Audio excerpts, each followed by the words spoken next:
Hər vaxtınız xeyir, əziz İdman Pərdə Arxası izləyiciləri. Sizi növbəti podkastımızda salamlayıram.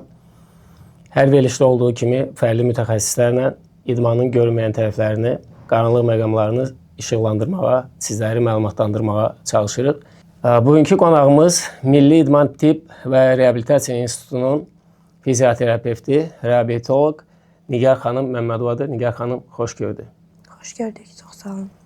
Mütəxəssisimiz sizə idmanda olan problemləri, uşaqların, peşəkar idmançıların qarşılaşdığı problemlər, onların həll yollarını məlumatlandırmağa çalışacaq.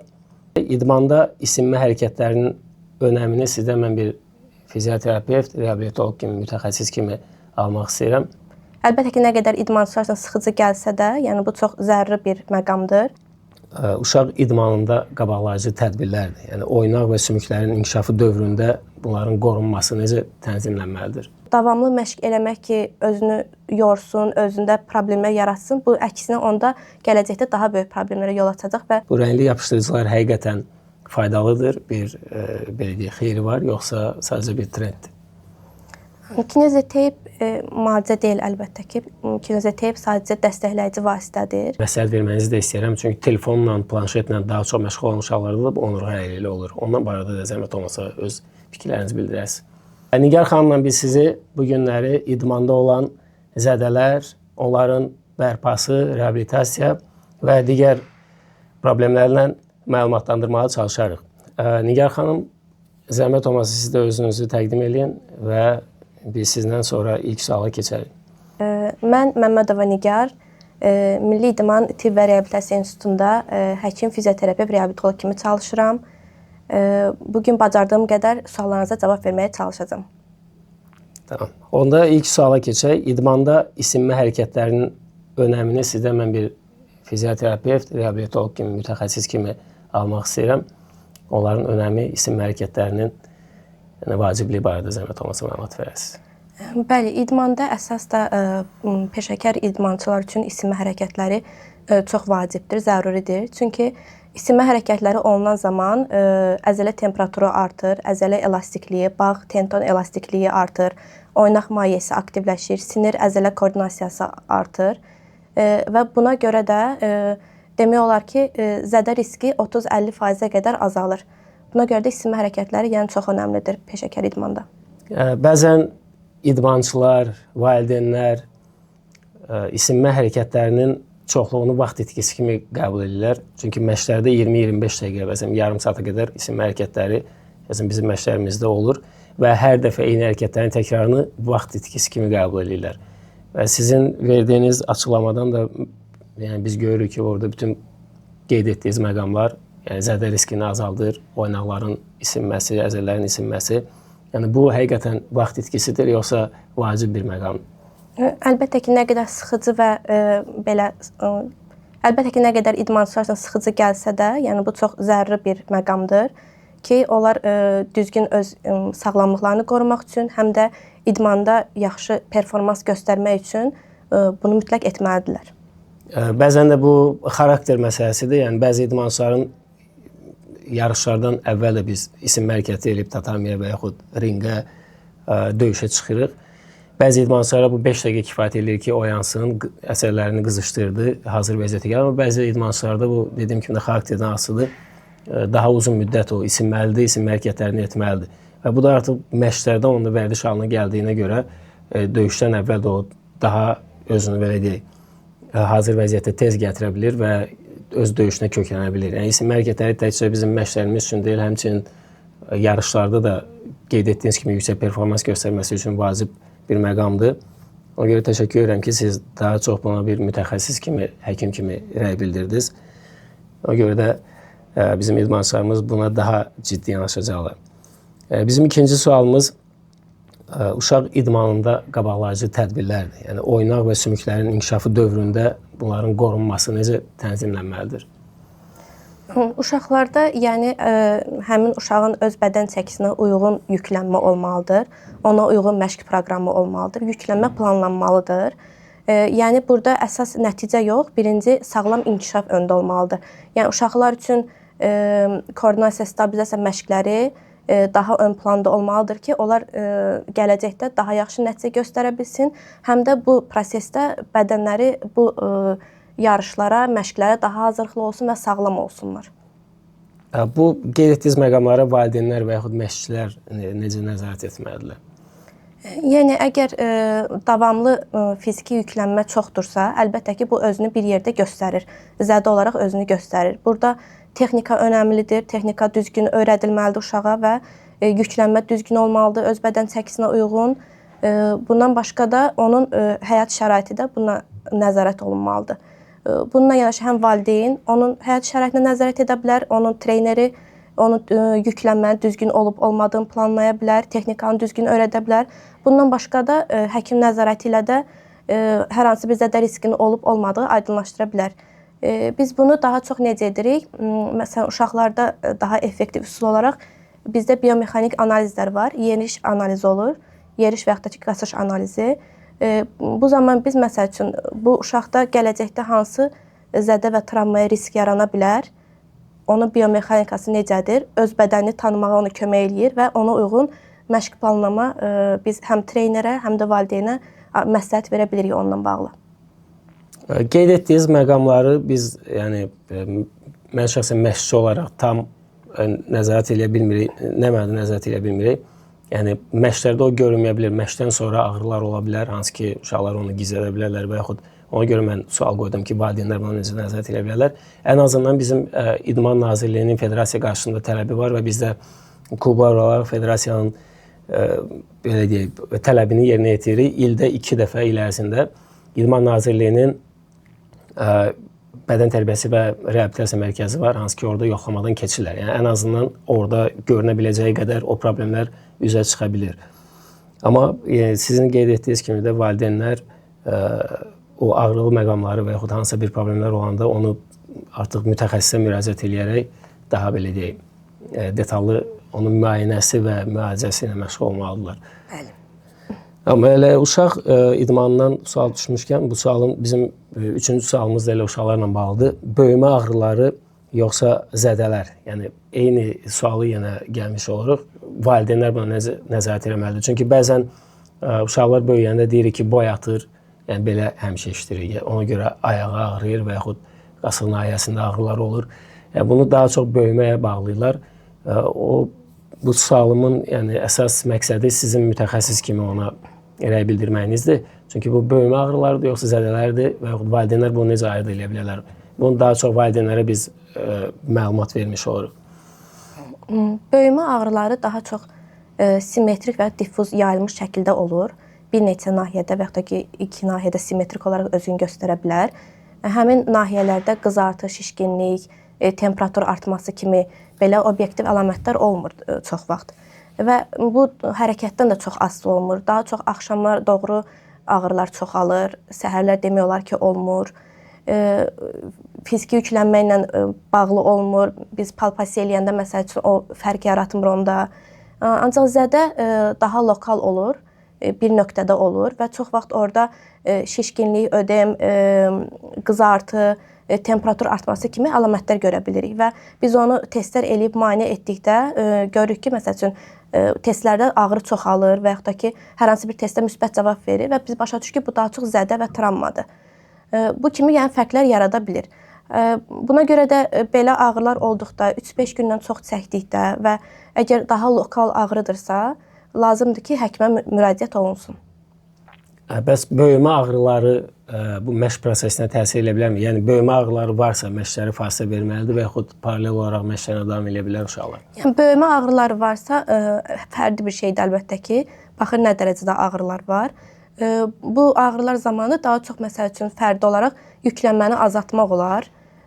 Daha düzgün məşq planı qurmaq olar ki, necə edək ki, yəni ağrıların çoxalmasına səbəb olmasın, amma tam da məhdudiyyət verməkdə lazım olmaya bilər. Təşəkkür edirəm. Bu məlumat da faydalı olacaq valideynlərimiz üçün. Çünki böyümə ağrılarına görə mənim şəxsi təcrübəmdə var, məşqlərə fasilə verən, uzun müddət fasilə verən tələbələrimiz də olur. Yəni buradan belə aydın olur ki, onların yükünü azaltmaqla amma məşqlərinə davam edə bilərlər. Çünki belə bir şey deyə bilərəm sizə, artıq fiziki yüklənmə ilə bağlı olan bəzi xəstəliklər var. Ozqoşlatter kimi diz nahiyəsində və topuqda olan sevr xəstəliyi məsəl üçün misal göstərə bilərəm. O daha çox artıq fiziki yüklənmə ilə bağlı olan xəstəliklərdir ki, yəni çox yüklənməyə bağlı olaraq uşaqda həmin o yaş dövrləri böyümə zamanı daha çox yaranır. Yəni bəli, elə məsəl üçün ciddi problemlər, patologiya yarandıqda əlbəttə ki, biz məhdudiyyət veririk, çünki artıq bu xəstəliyə patologiya səbəb olubdur. Ona görə də bu yəni həm zədədən və yaxud da ki, ağrıdan ağrıya fərqlənir. Təşəkkür edirəm ətraflı məlumata görə. Bizim növbəti sualımız ilk yardımın qızıl qaydalarıdır. Tatamidə, ringdə və yaxud döyüşdə, məşqdə zədələr baş verəndə orada mən bildiyim qədər ilk 5 dəqiqə, 10 dəqiqə vacib məqamlardır. Orada nələri etmək olar və nələri qətiyyən etmək olmaz. Bu həm biz məşqçilər üçün, həm idmançılar üçün dəyərli məlumat olar. Onu sizin peşəkar kimi paylaşmanızı istəyirəm. Əlbəttə, burada deməli ən geniş yayılmış əlbəttə ki, birinci istirahət vermək, buz qoyulması, kompression sarğı, elastik bandajla sarğı etmək və elevasiya, venoz qan dövranın yaxşılaşması üçün əsas budur. Bundan nə etmək olmaz? Deyə bilərəm ki, məsəl üçün bu kəskin ağrı zamanı masaj etmək, isti kompressiya etmək, isti qoymaq və yaxud da ki, fiziki yüklənməyə davam etdirmək. Yəni bunlar əlbəttə ki, olmaz. Belə uzun müddətli həmin o yarış məşqdə deyil də məsəl üçün müalicə vaxtı müasir yanaşma belə bir şey var ki, artıq müalicə vaxtı tam hərəkətsizlik yox, yavaş-yavaş optimal hərəkətlik də məsləhət görülür. Yəni uzun müddətli tam məhdudiyyət verdikdə, çünki gələcəkdə hərəkətdə bəzi problemlər yarana bildiyinə görə tam məhdudiyyət vermirik və həmin zədə travmaya uyğun olaraq lazım olan qədər hərəkət də veririk. Burada mən xüsusi qeyd eləmək istəyirəm, sizdən daha doğrusu məlumat almaq istəyirəm. Ciddi zədələr zamanı, yəni sınıqlar zamanı yer dəyişmə, bu daxili qanaxmalar ola bilər və yaxud ciddi bir zərbə zamanı kəskin ağrı olur. Həmən vaxtlarda, yəni bilmədən yer dəyişməli sınıqdır, götürüb yerinə qoymağa çalışır məşqçilər və yaxud onu o vəziyyətdə götürüb özümüz belə deyək də məşqçi olaraq məsuliyyət hiss edirsən, özün aparıb travmatologiya mərkəzinə çatdırmağa çalışırsan, o anlarda nələri etmək olmaz. O daxildə baş verə biləcək zədələr, qeyd etdiyim kimi də yer dəyişməli sınıqlar, bunlar riskli sınıqlardır. Onlar barədə sizin fikriniz nədir? Həmin vaxtı, yəni tam hərəkətsizlik, tam hərəkət məhdudluğu verilməlidir və çalışaraq, yəni tam çox hərəkət etdirmədən, yəni düzgün formada çatdırmaq lazımdır xəstəxanaya. Daha çox da yəni məsləhət görərdim ki, təcili tibbi yardım çağrısı əlbəttə ki, bu kimi vəziyyətlərdə daha uyğundur və daha həmin idmançıya daha az zərər vurular. Nigar xanım, növbəti sualım teyplər barədədir. Yəni son vaxtlar bu belə deyək bir trend halını alıb, populyarlıq qazanıb. Bu rəngli yapışdırıcılar həqiqətən faydalıdır, bir belə deyək xeyri var, yoxsa sadəcə bir trenddir? Kinezoteyp müalicə deyil əlbəttə ki. Kinezoteyp sadəcə dəstəkləyici vasitədir. Belə elmi sübutlar çox olmasa da, yəni buna əsaslanır ki, dəri reseptorlarını stimulyasiya elədiyinə görə ağrının azalmasına səbəb ola bilir. Biraz limfatik drenajı yaxşılaşdığına görə ödemi şişkinliyi götürə bilir. Ancaq yəni bu müalicə vasitəsi deyil, sadəcə dəstəkləyici vasitə kimi istifadə edə bilərik və bunun effekti də müvəqqətidir, davamlı deyil. Mən belə anladım ki, yəni bu qısa müddətli yarışda hər hansı bir əzələdə zədəsi varsa, onunla istifadə edib döyüşünə davam elədi, yarışı başa vurdu və sonra artıq peşəkar şəkildə müalicəsini davam etdirməlidir. Bəli, əlbəttə. Yəni orada məsələn zədədən asılı olaraq, əgər biz ona kinezoteyplə az da olsa köməklik edə biliriksə, qısa müddətdə ona istifadə edirik. Ancaq yəni o bir müalicə vasitəsi deyil, sadəcə müvəqqəti olaraq dəstəkləyici vasitədir. Təşəkkür edirəm. Mənim növbəti sualım, bəzən belə bir deyim var ki, peşəkar idmançı, yəni ümumiyyətlə idmançı məşqdə zədə almırsa, demək ki, o yaxşı çalışmır. Və bir mütəxəssis kimi siz buna fikir bildirərdiniz. Yəni həqiqətən məşqdə zədə almalıdırmı? Yəni o səviyyə çatdırmalıdırmı idmançı özünü? Yoxsa bu sadəcə olaraq bir deyimdir, belə deyək? Bu fikir deyərdim ki, tibbi cəhətdən həm yanlış, həm də ki, təhlükəli fikirdir ki, bu idmançılarda belə bir fikir formalaşmanı istəməzdim. Peşəkar idmançı əgər düzgün texnikanı bilirsə, düzgün öz bədənini tanıyırsa və necə məşq etməli olduğunu bilirsə, və vaxtında da əgər öz bərpası ilə məşğuldursa, vaxtında öz sağlamlığına da vaxt ayıra bilirsə, demək olar ki, zədə almaya bilər. Ani vaxtlarda əlbəttə ki, bu gözlənilməyən anlarda olan travmalar, bunlar qaçılmazdır, olur yəni. Ancaq minimuma endirə bilərlər. Yəni həm texnika ilə, həm də düzgün məşq proqramı ilə, düzgün qidalanmadır, yuxudur, həyat şəraitidir. Bununla əlbəttə ki, zədə riskini minimuma azalda bilərlər. Mən də bir məşqçi kimi öz təcrübəmdə görməmişəm ki, hər hansı bir idmançı məşqdə özünü belə deyək, biraz kobud desəm həlak etməlidir ki, o yüksək nəticə alsın. Məşqdə səylə çalışmalıdır, məşqdə can qoymalıdır. Yəni o həm ruhu ilə, həm belə deyək, tər tökməsi ilə məşqdə olmalıdır, amma yəni zədəyə gətirəcək qədər də o yəni həddi aşmaq məncə ehtiyac yoxdur sizin qeyd etdiyiniz kimi. Yəni hər şeyi düzgün qrafiklə, qaydasında istirahəti yerində, yəni rejimlə etdikdə və proqramlı şəkildə çalışdıqda həm nəticəni əldə etmək olur, həm də ki, dediyiniz kimi zədə riskini azalda bilir. Bəli, siz də daha yaxşı bilərsiniz ki, idmançı kimi rejim çox önəmlidir. Yəni rejimə uyğun olunsa, bir növ desək, yəni ağıllı davranmalıdır ki, həm özünü lazımi qədər yükləsin, həm də öz bədəninə ziyan vurmasın. Yəni bu davamlı məşq eləmək ki, özünü yorsun, özündə problemlər yaratsın, bu əksinə onda gələcəkdə daha böyük problemlərə yol açacaq və çox vaxtda yəni biz görürük ki, yarışa az qalıb idmançı zədə alıb, travma alıb, gəlir müalicəyə ki, məsələn, mən tez müalicə almalıyam, tez sağalmalıyam, 5 günə mən yarışa çıxacam. Yəni bu onu göstərir ki, bizə bu son vaxtlarda yarış vardı ya, nə qədər özünü yükləyib ki, bu travmanı, zədəni alıb.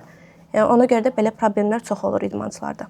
Siz qeyd etdiyiniz məqamın iki tərəfi var. Yəni onun belə deyək də, elə bizim verilişin adına uyğun olaraq idman pərdə arxası kimi qeyd eləsək, bir tərəfdən idmançını başa düşmək olur, çünki böyük turnirlər, Avropa Dünya Çempionatları olsun və yaxud bu Grand Slam judo yarışları olsun, güləşin reyting yarışları olsun, boksun böyük turnirləri var, karatenin liqaları var, uşaqlar, gənclər, böyüklər hər birinin ayrı-ayrılıqda.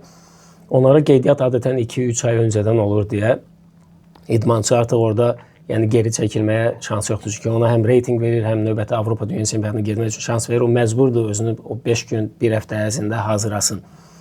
Amma digər tərəfdən, yəni siz ona peşəkar kimi, mütəxəssis kimi daha yaxşı cavab verə bilərsiniz ki, bu yarış da son yarış deyil. Bu özünü, o zədəsini daha da ağırlaşdırmaqla karyerasını sol altına salmış olur. Yəni o barədə də sizin fikirlərinizi almaq istərdim mən. Bəli, başa düşürəm sizi. Çünki idmançılar da çox vaxt o fikri deyir ki, məsəl üçün məcburam, çatdırmalıyam, yarışa çıxmalıyam, neçə saatlarla məşqlər olur. Mən belə həkim kimi bu tərəfdən baxıb deyirəm ki, yox, belə olmalıdır. O da deyir ki, məcburam da, yəni bunları eləməliyəm. Çalışdığımız qədər bunu balansda saxlamağa çalışırıq. Yəni çalışdığımız qədər onu həm müalicə ilə, həm fiziki bərpa ilə balansda saxlayırıq ki, yəni bu zədə riski çoxalmasın. Çox vaxt demək olar ki, yəni zədə travma olur. Qısa müddətdə onu qaytarmağa çalışırıq. O da özü bu məşqlərdə çalışır ki, qısa müddətdə hazırlaşsın. Yəni deyə bilərəm ki, balansda sadəcə eləməyə, yəni ki, necə deyim o sözü? Sadəcə çalışırıq ki, bütün həm fiziki bərpa, həm də özlərinin məşqi balansda qalsın. O, belə deyək də, zədənin ağırlığından da asılı olaraq dəyişə bilər. Yəni elə bir zədə ola bilər ki, siz qəti şəkildə deyəsiniz ki, yox, sən bu yarışda çıxış edə bilmərsən. Çünki idmançının yarışa getməsi artıq siz fizioterapevt, həkim kimi başa düşürsünüz ki, onun zədəsini ağırlaşdıra bilər. Dedim ki, karyerasına son qoya bilər bəlkə də. Orada siz qəti şəkildə belə bir mövqe qoya. Çünki idman, Milli İdman Tibb və Reabilitasiya Mərkəzi bu İdman Nazirliyinin balansındadır səhv etmirəmsə. Yəni sizin həkim rəyi olmadan idmançı yarışa da davam edə bilməz. Belə bir hallar olubmu ki, siz deyəsiniz ki, qətiyyən yox, idmançı özü riski boyuna götürüb və yaxud həqiqətən sizə qulaq asıb o yarışı buraxmaq olub? Bəli, olub. Yəni məsələn, yəni idmançı gəlib, yaxınlaşıb, travmasının zədəsini yoxlamışıq, müayinə eləmişik. Deyib ki, məsəl üçün, mən gələn həftə yarışa çıxmalıyam. Yəni demişəm ki, gələn həftə yarışa çıxmaq və bu travmanın artmasına səbəb olacaq. Bundan sonraki yarışlarda artıq sən iştirak edə bilmərsən. Həm də o yarışda da onsuz da sən yaxşı nəticə göstərə bilmərsən. Bu ağrı ilə, bu zədə ilə göstərə bilmirsən. Ona görə yəni, belə hallar olur. Yəni ki, biz kəskin şəkildə deyirik ki, yarışa çıxmaq olmaz və yaxud da ki, yarışa çıxsan hansı problemlər yaranacaq səndə, gələcəkdə hansı problemlər olur. Yəni əgər gələcəyini düşünürsə, bilirsə ki, yəni təkcə bu bir həftə sonra olan yarışdan ibarət deyil həyatı. Bunun neçə qabaqda yarışları var, hələ neçə dənə nailiyyətləri olacaq. Onları fikirləşib indiki vəziyyətinə görə yəni düzgün müalicə almalıdır. Və ən önəmlisi də öz şəxsi sağlamlığı. Çünki bunun idmanla məşğul olan adətən gənclərdir. Yəni ən çoxu 30-35 yaşına qədər peşəkar şəkildə davam edir. Ondan sonra onun yəni həyatı var, şəxsi özünün həyatını da yəni riskə qoya bilməz. Amma idmançı olaraq yenə deyirəm, mən başa düşürəm onu qeyd etdiyimiz məqamlar çəkisinin bir nömrəsidir. O bu yaşı getməsə bilir ki, ondan sonraki gedib nəticə göstərsə, onun üçün yəni yenidən hər şeyi başlamaq lazım olacaq deyə bəzən risklərə getməyə məcburdular, amma mütəxəssislərə də qulaq asmaq, yəni şəxsi sağlamlığını da məncə riskə atmaq məsləhət deyil. Bəli. Tamam, təşəkkür edirəm. İndi biz sizlə sürətli sual-cavablara keçək. Blitz suallar bu bizim hər podkastımızda olan podkastın sonunda olan anlardır. Orada da maraqlı sual-cavablar alınır. Birinci sualım belə olacaq ki, buz yoxsa isti kompressorlar? Çünki bəzən onları səhv salırlar. Hansı məqamda necə istifadə etmək lazım olduğunu. Kəskin dövrdə buz, subakut xronik dövrdə isti kompressiya məsləhətdir. Biraz onu açsaq. Yəni kəskin dövrdə ilk 24-48 saat ərzində kəskin travma vaxtı buz qoyulmalıdır. Daha sonra isə xronik mərhələdə, xroniki gərginlik mərhələsində zədə artıq xronik mərhələdədirsə, isti daha müalicəvi təsir göstərir.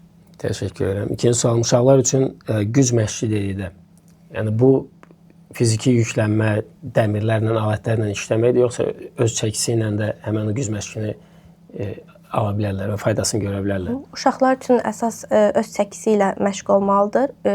Elastik bandajlara məşq olmalıdır. Koordinasiya, stabilizasiya məşqləri olmalıdır. Ağırlıq məşqləri nəzarət altında oluna bilər, amma yəni əsas ən idealı öz bədən çəkisi ilə məşğul olmaqdır. Gözəl. Növbəti sualım, onurğa əyriliyinin ilkin mərhələsində olan uşaqlara bir tərəfli idman növlərinin riski barədə məlumat verərsiniz, Thomas. Deməli, skolyoza yönəlik olan uşaqlarda bir tərəfli idmanlar, tenis, badminton kimi idmanlar onurğa əyriliğini artırır, bəli. Belə bir risk var. Ancaq yəni bunun belə bir riski var, məsəl üçün birinci dərəcəlidir və buna yönəlimlidir. Yox, bunu idmandan saxlayaq, idmana olmaz, belə bir şey yoxdur. Davamlı olaraq həkim nəzarətində olarsa, düzgün əgər balanslı məşqlər verilərsə, çünki onlar bir tərəfli məşq olurlarsa, həmin idmançı həm də digər tərəfə də, əks tərəfə də məşqlərini etməlidir ki, bunun qarşısını ala bilər, yəni onu idarə edə bilər. Əgər yəni düzgün nəzarət olunarsa, bunun qarşısı alına bilər və idmançı həmin idmanla istədiyi kimi məşğul ola bilər. Mən burada bir haşiyə çıxmaq istəyirəm. Bizim öz məşğul olduğumuz idman növü olan karatedə adətən idmançılar sol və yaxud sağ duruşlardan istifadə edirlər. Çünki bu onun öyrəşdiyi, vərdiş etdiyi, ümumi belə desəm, stoykasıdır. Həmin duruşdan ona hücumlar etmək daha rahat olur. Amma məşqlərdə biz hər ikisindən istifadə edirik ki, çünki bu onun əlavə zərbəsi, əlavə, yəni rəqibi olacaq ki, sağ duruşda durur, sən solda onunla işləyəndə sənə çətin olur, bəzi məqamlarda sən dəyişməli olursan. Ona görə tez-tez, yəni məşqin 70%-ni öz əsas duruşunda işləyəndə, 30%-ni əks stoykada işləyir ki, o dediyiniz məqamlarda yəni mənfi təsiri olmasın. Çünki onurğa əyriliyi bu da müasir dövrdə ümumiyyətlə ciddi problemə çevrilib. Bunu sizlə bizim valideynlərə bir açıqlama verməyinizi, bir məsləhət verməyinizi də istəyirəm. Çünki telefonla, planşetlə daha çox məşğul olan uşaqlarda da bu onurğa əyriliyi olur. Ondan barədə də zəhmət olmasa öz fikirlərinizi bildirəsiniz. Yəni onurğa əyriliyinə səbəb olan bir çox məqamlar var. Yəni burada tək telefon, planşet də deyə bilmərəm, amma bəli, telefon, planşetdən istifadədir, oturaq həyat tərzidir, idmanla aktiv məşğul olmamaqdır, bir tərəfli yüklənmədir. Bundan başqa mikroelementlər, vitamin əksikliyi kimi Yəni bu kimi bir neçə səbəbə görə onurğa əyriliyi yarana bilər sonradan. Əlbəttə ki, anadan gəlmə növləri də olur. Yəni sonradan yaranma səbəb ola bilər və bunun hər biri yəni araşdırılmalıdır. Burada əsas səbəb nədir? Bu səbəbə görə müalicə təyin olunmalıdır və bu nə qədər əyrilik nə qədər dərəcədədir, hansı nahiyədədir, hansı biomexanik problemlərə gətirib çıxarıb. Məsələn, onurğadakı əyrilik topuq, diz, çanaqla bağlı bir şeydir, yoxsa əksinə topuqdakı problem onurğadan bağlı olan bir problemdir. Yəni bunlar araşdırılıb ondan sonra buna uyğun müalicə verilə bilər. Təşəkkür edirəm. Sonuncu sualım idmançının bərpası üçün 3 qızıl şərt. Yəni yuxu, rejim və qidalanma sayıla bilərmi? Bəli, sayıla bilər. Yuxu, yəni bizdə hormonal balansın düzgün inkişafın, sağlam inkişaf üçün çox önəmlidir. Qidalanma mikroelementlərdir, protein qəbulunda balanslı qidalanma çox önəmlidir. Rejim də, məsələn, idmançılarda rejim, yəni onlar öz idmanlarının, öz sahələrində olan texnikanı düzgün bilməlidirlər. Özlərinə düzgün yüklənmə verməlidirlər, fiziki yüklənmə düzgün aparılmalıdır, düzgün istirahət olmalıdır. Yəni bu hamısı rejimlə olmalıdır. Bundan başqa da aktiv bərpa, yəni optimal hərəkətlilik, bu da vacibdir bununla yanaşı. Təşəkkür edirəm Nigar xanım. Sonda yekun olaraq sizin ümumi həm peşəkar idmançılara, həm yeni başlayan idmançılara, həm valideynlərə bir tövsiyəniz, bir demək istədiyiniz sözünüz varsa, buyurun. Bunu deyə bilərdim ki, yəni daha çox nəticə yönümlü yox, düzgün inkişaf, sağlam inkişaf yönümlü olsunlar. Yəni özlərini inkişaf etdirməkdə, həm də öz sağlamlıqlarını da nəzarət altında saxlasınlar. Bundan başqa idmançılarda məsəl üçün davamlı yoxlanış olmalıdır ki, mikroelement, vitaminlər əksikliyi varmı? Yəni hər hansı bir sağlıq problemi varmı? Təkcə yəni idmançılar demək olmaz ki, düzgün məşq etmir, düzgün yüklənmə etmir. Bundan başqa həm də bu qidalanmaya da nəzarət olunmalıdır və qidalanma ilə yanaşı əgər hər hansı bir vitamin, mikroelement əksikliyi varsa, onlar da dəstəklənməlidir həmin idmançıda. Bundan sonra yəni çünki hər hansı bir problem təkcə onun düzgün məşq etməməsindən və yaxud da ki, fiziki yüklənməsindən yox, belə sağlıq problemlərlə də bağlı ola bilər. Ona görə bunlar hamısı araşdırılmalıdır. Bundan əlavə deyə bilərdim ki, məsələn, idmançılarda biomexanik analizin önəmindən. Çünki biomexanik analiz odur ki, erkən yaşda və yaxud da ki, artıq daha öncədən yəni öz bədənini tanımaq, öz biomexanikasını bilmək. Çünki bizdə idmançılar çox vaxt biz yeriş analizi edirik, onlarda daha çox problem olur. Məsəl üçün, çanaqda asimetriya var, topuqlarda pronasiya var, içə dönmə var. Bundan başqa dizlərdə, məsəl üçün, valgus var, dizin hər hansı birinə görürük ki, yüklənmə çoxdur. Baxırıq ki, pasiyentdə sağ tərəfli yüklənmə çoxdur, sol tərəfli yüklənmə çoxdur. Yəni biz bununla başa düşürük ki, məsəl üçün, bunun tez-tez travmazədə alma prosesi nəyə görə gedir? Yəni niyə görə bu pasiyent hər dəfə müalicə alır, sağalır, gedir yenə eyni problemlə, eyni travma ilə, eyni zədə ilə bizə qayıdır. Bunu araşdırarkən, yəni biz məsələn biomexanik analizdən istifadə edirik və görürük ki, məsəl üçün, əgər sağ dizə yüklənmə çoxdur, sol diz onu kompensasiya eləməyə çalışır, sağ topuğa yüklənmə çox düşür, sol topuq onu kompensasiya eləyir.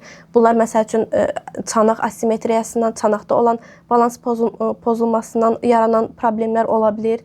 Və buna əsasən də, məsəl üçün, müalicədən sonra, əlbəttə ki, ağrı olmayan dövrdə biz ona düzgün məşq necə etməlidir? Öz məşqlərindən, isinmə hərəkətlərindən əlavə də öz bədənini necə düzgün, sağlam formada inkişaf etdirməlidir? Ona uyğun məşq proqramı verə bilirik həmin idmançıya ki, özündə olan həmin problemlərin qarşısını ala bilsin və gələcəkdə öz performansında da yaxşılaşma görə bilsin. Təşəkkür edirəm. Məncə bugünkü verilişimiz həm bizim idmançılarımız üçün, həm peşəkar, həm həvəskar şəkildə məşğul olan idmançılarımız üçün, həm də valideynlərimiz üçün, məşqçilərimiz üçün faydalı oldu. Çünki burada bəzən bilərək, bəzən bilməyərək etdiyimiz səhvlər məşqçilər kimi və yaxud idmançılar kimi hansı riskləri etmək olar, hansı məqamlarda gözləmək, səbirli olmaq daha məqsədə uyğundur. Bu anları biz sizinlə bölüşdük. Ümid edirəm ki, hər biriniz üçün faydalı olmağa çalışdıq. Hər biriniz üçün verilişimiz faydalı oldu. Mən də bu müzakirədə iştirak etdiyimə görə çox şad oldum. Dəvətiniz üçün çox sağ olun. Təşəkkür edirəm.